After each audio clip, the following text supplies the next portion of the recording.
My sister publicly humiliated me after I risked my life to save her from abuse. So, I kicked her to the curb.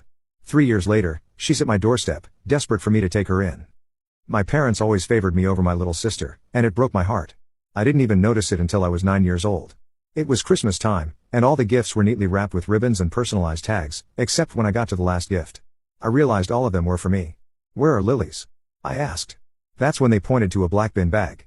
I saw tears form in Lily's eyes, but she opened it anyway. Inside was an envelope, which was a list of instructions on how she could improve her grades. Well, 9-year-old me wasn't having it. "Mommy, this isn't fair. Lily deserves a real gift." "Shut up." She cut me off.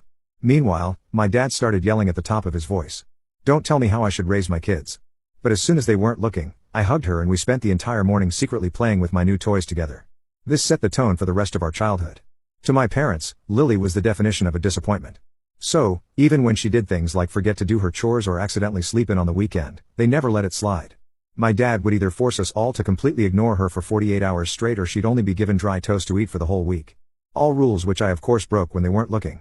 So, when she turned 15 and got a boyfriend, I didn't tell anyone because I was the only one she trusted and there was no way I was breaking that. But one night, she came to my door crying her eyes out and that's when she took out an easy at-home pregnancy stick with double lines. My mind jumped into problem-solving mode. I told her we could live with our aunt for a while, that I'd tell my parents I was the one who was pregnant.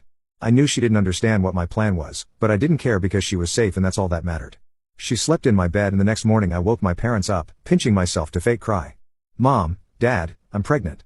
My dad looked like he wanted to lay hands on me, but then looked at my stomach and decided against it. "I effing told you Lily would be a bad influence on her," was the first thing my mom said. "We'll be out of your hair in a few hours. We're going to stay with Auntie Lisa until." "Damn right you are." My dad said. I retreated to the bedroom and me and Lily tried to pack up our things as fast as we could before ordering an Uber. In the car when Lily cried, I noticed barcode marks all along her wrist. My chest tightened, but I just stayed silent, not saying anything. Unfortunately, I couldn't get her to stop crying by the time we arrived, and we were forced to tell Aunt Lisa everything. But instead of screaming at us or telling our parents, she gave us a hug, told us she understood that she knew our parents were crazy and that it was only a matter of time before we turned to her for help. I smiled and in that moment, I knew I had done good for my sister. In the next 2 weeks, Lily had a successful baby unalive, and Auntie Lisa managed to convince our parents to let us come home. That's when something I never expected to happen happened. Lily was the new golden child. The entire wall of photos that used to feature our family was now filled with pictures of Lily that I had never even seen before. And for dinner, I was the one getting the borderline expired food no one wanted, while Lily got freshly cooked meals. Honestly, the whole thing made me smile because all I wanted was for Lily to experience some sort of loving family, even if it was at my expense. But Lily betrayed me. Whenever they were talking about how filthy and unpure I was for getting pregnant, she'd join in. "It's weird how I'm the younger one, yet I'm the one who's more responsible," she'd say with a laugh. At first, I let it slide because I thought she was just covering her tracks. But then came Thanksgiving. The entire family was over, and she clinked her water glass with a fork. "I just want to thank my parents for making sure I turned out so responsible and smart because the last thing I'd want is to end up like Laura over here," pointing to me. The entire crowd snickered, and she kept going. "I mean, I can't imagine putting your whole life on the line just because you couldn't keep your legs closed." My mom was laughing so hard the champagne nearly came out of her nose. I was about to chime in, but my dad said through gritted teeth at a volume only I could hear, "Don't even think about it." So, I just gulped and stayed silent. As the house cleared out, everyone congratulated my parents on what an excellent job they did at raising Lily, as if I hadn't been the one to raise her. So, I decided to play the long game. And a few days later, the doorbell finally rang. It was CPS. You see, I had made an anonymous report on everything my parents had ever done to Lily. So, when it was time for my interview, I laid it all out for them. No truth was left untold. I was hoping they'd take Lily or me away, but instead they just left and said they'd be back for a surprise home visit. As soon as the door closed, I found out my parents had heard everything I said. What they did next is something I still get nightmares about.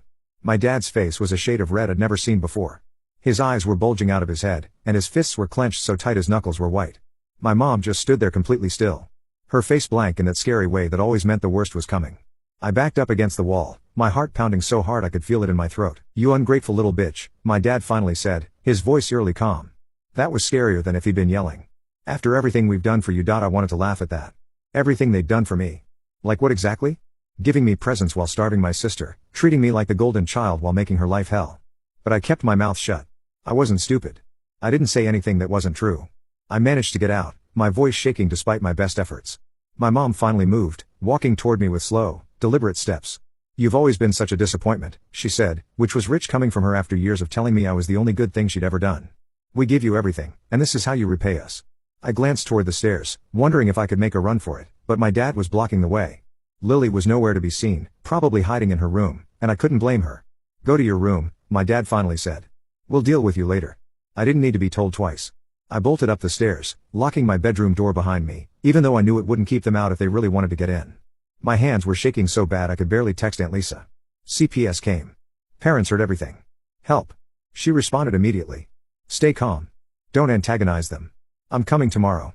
Tomorrow felt like a lifetime away. I sat on my bed, listening to my parents arguing downstairs, their voices rising and falling, but never quite loud enough for me to make out the words.